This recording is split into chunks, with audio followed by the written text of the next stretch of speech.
Bienvenue sur La Voix de la Nutrition, le podcast qui vous dit tout sur la nutrition et le bien-être. Je suis Julia, diététicienne nutritionniste, et je suis là pour vous partager mes connaissances et vous parler des sujets qui vous intéressent. Pour ce dernier podcast sur les hormones, quoi de plus évident que de vous parler de la ménopause, ce dernier grand acte de nos hormones sexuelles qui nous concerne ou concernera toutes et tous. Et oui messieurs, pour vous ce phénomène aura le doux nom Scrablex d'andropause. Dans cet épisode, nous parlerons de Pandore, d'insomnie, de bouffées de chaleur, de poids, de périnée et de solutions. C'est encore la rentrée. Il est encore temps de prendre de bonnes habitudes. Alors, partagez ce podcast, notez-le si votre plateforme d'écoute le permet et laissez-moi un petit mot en commentaire pour mes lectures du réveil. Je vous souhaite une bonne écoute.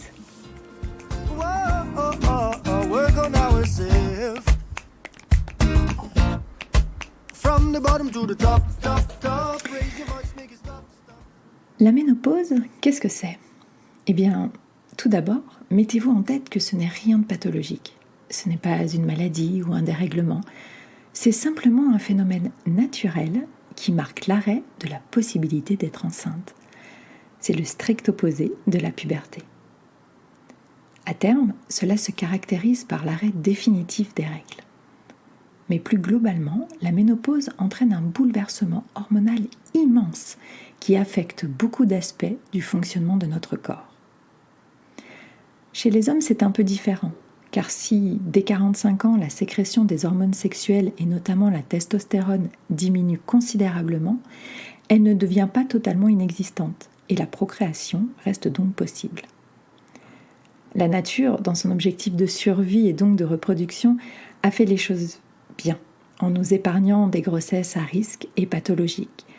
Car même si la grossesse, elle non plus, n'est pas une maladie, elle demande quand même un sacré travail à notre corps, que nous ne pourrions encaisser sereinement et sans danger en avançant dans l'âge. Forcément, les hommes n'ont pas cette contrainte, leur implication physiologique dans une grossesse étant un tantinet limitée en comparaison. #MumPower Forever. Alors on pourrait se dire, chouette, plus de saignements mensuels, de douleurs de ventre, de seins gonflés, de maux de tête, de fringales, d'humeur maussade et versatile. Oui, mais voilà, ce n'est pas aussi simple. Et les symptômes qui accompagnent cette phase n'ont rien à envier à nos syndromes prémenstruels. La ménopause n'arrive pas en règle générale du jour au lendemain. Une phase de 4 à 5 ans, que l'on appelle périménopause, la précède. Le plus souvent entre 45 et 55 ans. C'est seulement au bout de 1 an, sans règles, que l'on estime que la ménopause est confirmée. Pendant cette phase transitoire, différents types de symptômes peuvent alors se dévoiler, tels Pandore et sa boîte. Il y a d'abord les cycles qui deviennent différents de ce que vous connaissiez habituellement. Plus longs, plus courts, absents, hémorragiques, irréguliers. Bref, c'est la pagaille. Il y a aussi les fameuses bouffées de chaleur, sueur nocturne. Enfin, sueur, cela peut littéralement se transformer en véritable tsunami et mieux vaut prévoir bikini et drap de rechange. Les insomnies peuvent aussi apparaître, l'irritabilité. Bon, en même temps, vous avez déjà essayé de dormir dans une piscine en plein milieu d'une activité organisée par les géos du Club Med en plein 14 juillet, feu d'artifice à l'appui et Annie Cordy en fond sonore ? Le désir sexuel s'amoindrit aussi, et avec lui une sécheresse cutanée, généralisée, entraînant inconfort, voire douleur et accentuation des risques d'infection urinaire. Sans parler des fuites urinaires, possibles principalement à l'effort. J'en profite d'ailleurs pour dire que non, ce n'est pas une fatalité et que vous n'avez pas à vivre avec cela. Des kinés spécialement formés sur la rééducation du périnée peuvent vous aider. Et oui, la rééducation périnéale n'est pas limitée à la période post-grossesse. Et si un médecin ou un kiné vous dit que c'est normal, fuyez. Bien sûr, cela ne s'arrête pas là. Il y a aussi la prise de poids, et plus particulièrement l'apparition d'un surplus de gras au niveau abdominal et la diminution de la masse musculaire. Encore une fois, merci les hormones. Tous ces symptômes sont principalement dus à l'arrêt de la production de l'hormone sexuelle féminine, les œstrogènes et pour les hommes, la testostérone. Mais que l'on se rassure, les femmes ont un nombre de symptômes variables et leur intensité aussi peut différer. Vous ne souffrirez pas de tous ces maux en même temps à leur paroxysme. Et puis, il y a des solutions pour mieux vivre cette période. Un gynécologue, mais aussi un phytothérapeute, peut vous aider grâce à des traitements hormonaux substitutifs ou à des plantes qui agiront plus naturellement. Pour la prise de poids, ce qu'il faut comprendre, c'est que le corps travaille moins. Il a donc besoin de moins d'énergie. Il est donc quasi inéluctable de ne pas prendre quelques kilos à cette période si nous ne changeons pas nos habitudes. Le corps a besoin de moins d'énergie et a tendance à s'engraisser et à se démuscler.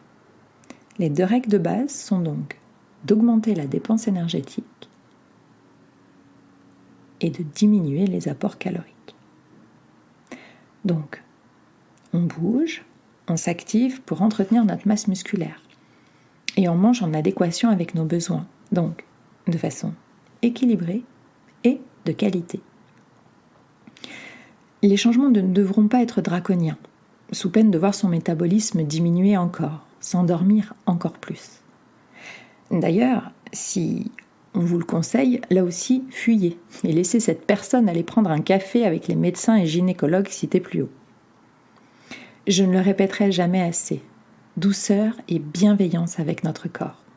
Les excès dans un sens comme dans l'autre, la frustration, la culpabilité n'ont jamais mené à rien.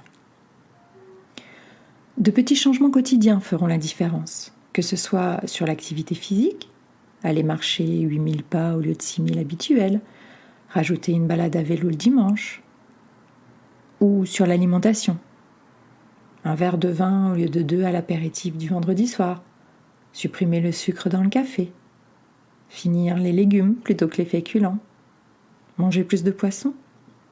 Il y a des tonnes de petits gestes qui, mis bout à bout, vous feront prendre l'avantage. Bien sûr, il est bon d'anticiper les choses. Mais même si une fois la ménopause installée, les kilos seront plus difficiles à déloger, cela reste possible. Donc on ne se laisse pas aller et on n'est jamais vaincu, les filles. Messieurs, je ne vous ai pas oublié. Vous aussi, vous risquez la prise de poids, la baisse de désir et d'érectibilité, mais aussi la déprime, les troubles du sommeil, une diminution de vos muscles avec une fragilité articulaire et osseuse accrue. Et la solution est la même pour vous. Bougez plus et mangez mieux. Voilà, notre petit tour du monde des hormones s'achève. J'ai hâte de vous retrouver la semaine prochaine pour vous dévoiler notre prochaine destination. Je vous dis à jeudi prochain. Prenez soin de vous. It's gonna be alright. Feel what I say. Get involved in the fight.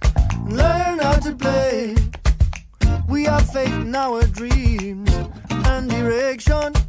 You know we're going upstream and cross the ocean.